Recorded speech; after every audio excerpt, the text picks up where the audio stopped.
the next fireside chat we're going to have, I'm really excited about because we are joined by a true innovator, somebody who took a beverage idea and turned it into a $2 billion brand. So please join me in welcoming to the stage Allison Ellsworth, co-founder of Poppi. I have a can of Poppi glued to my hands at all time, hence the branding. Thank you so much for being here. We're so excited to have you. As you've probably picked up, a lot of the folks here in the audience work in brand, work in comms, work in marketing, so you're in good company. Talk to us about building this brand. Well, and first, I want to say congratulations on all of the success that you've had. Thank you. But talk to us about building the brand of Poppi. Ooh, building a brand of Poppi. First off, it took a lot of time and effort.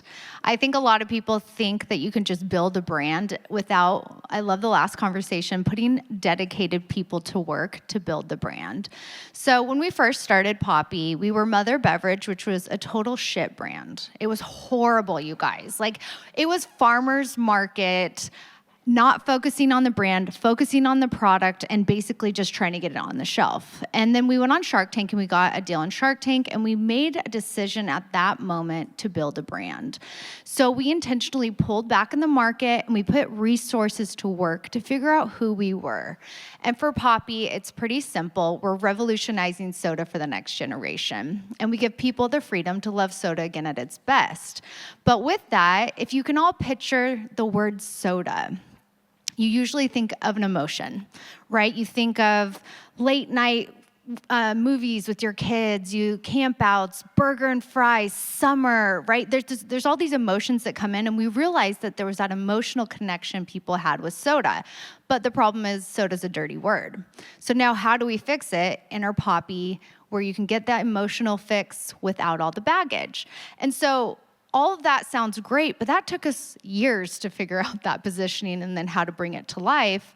And that's what I did at Poppi's. I ran our creative and I was the chief brand officer, and I focused our team methodically on it while building community along the way. I was going to say a huge piece of that is understanding the consumer, understanding the audience, and then building that community. And you've said community is the new commerce.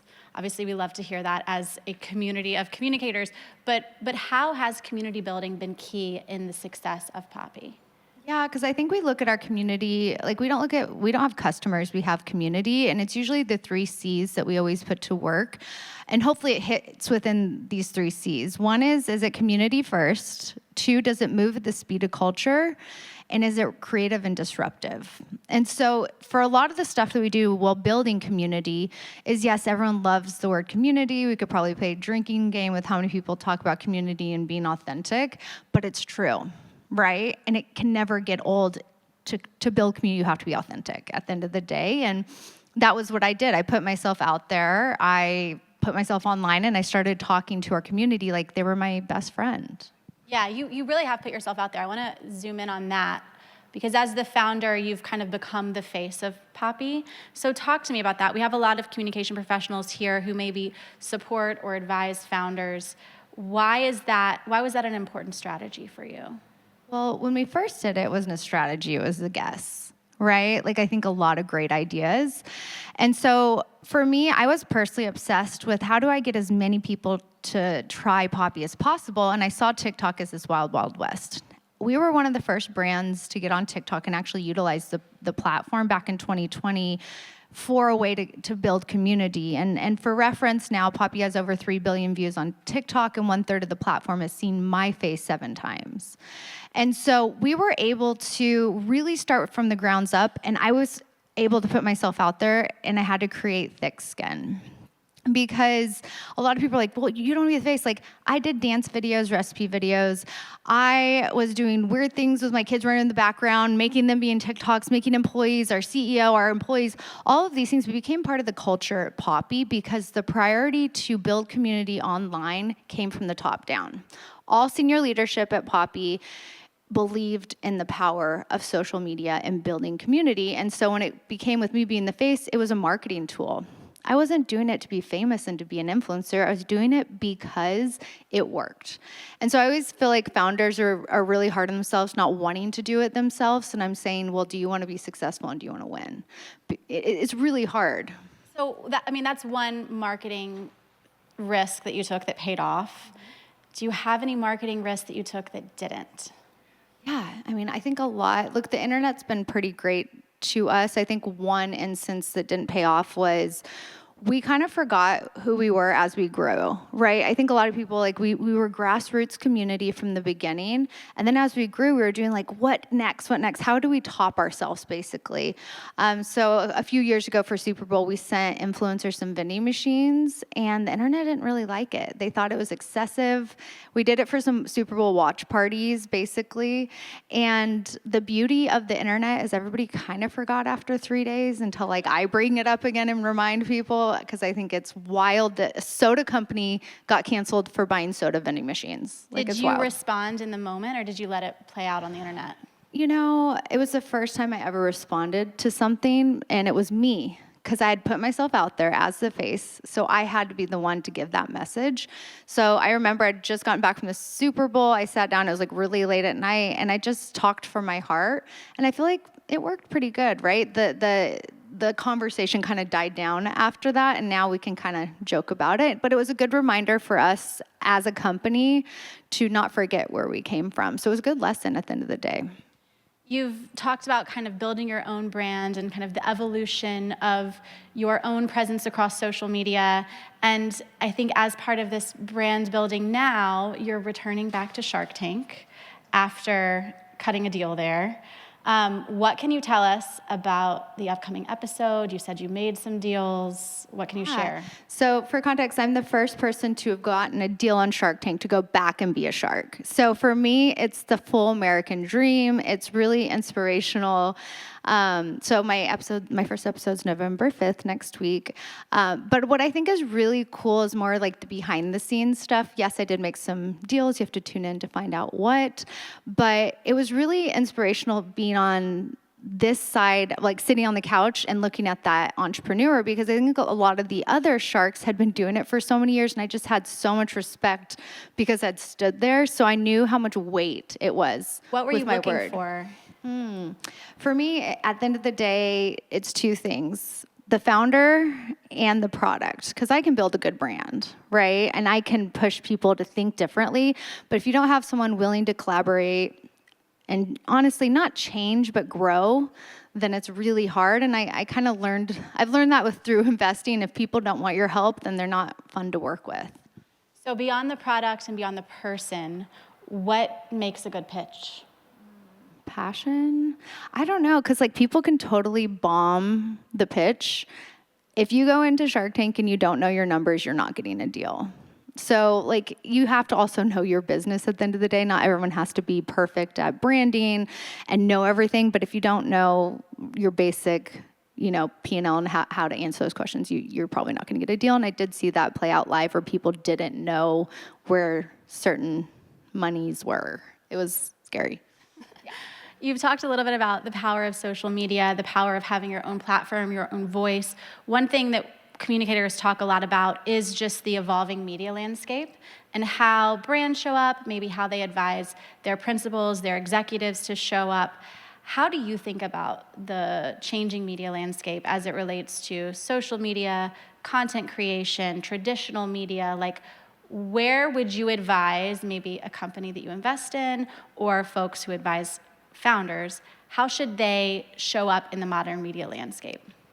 I think it's different stages of companies, right? Like a company a year or two in can't probably run a ton of linear TV because they probably don't have the budgets for it, or the audience, right? Depending on your audience. I was talking to someone the other day, they sell hearing aids, and like that was their core audience. So I was like, oh, I don't know how to help you. Like, no old people are on TikTok.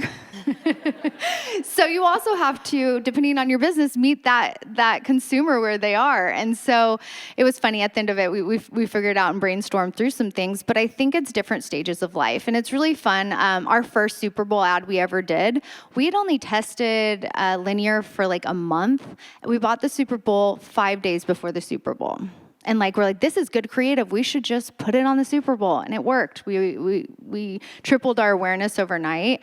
So I think it's different stages. I think community and social media is not going away, even though I know a lot of people in the government are trying to get rid of TikTok. I think they figured it out. It's not going away. And if it does, something else will come and you should be the first on it, because the first movers on new platforms, it's a wild, wild west. Mm-hmm. And so that's something we've always done really well at Poppi, is be the trendsetter, not move last. How do you think about balancing risk, though, right? Showing up on these new platforms is the Wild West. We've seen so many platforms maybe become taken over by unsavory conversation.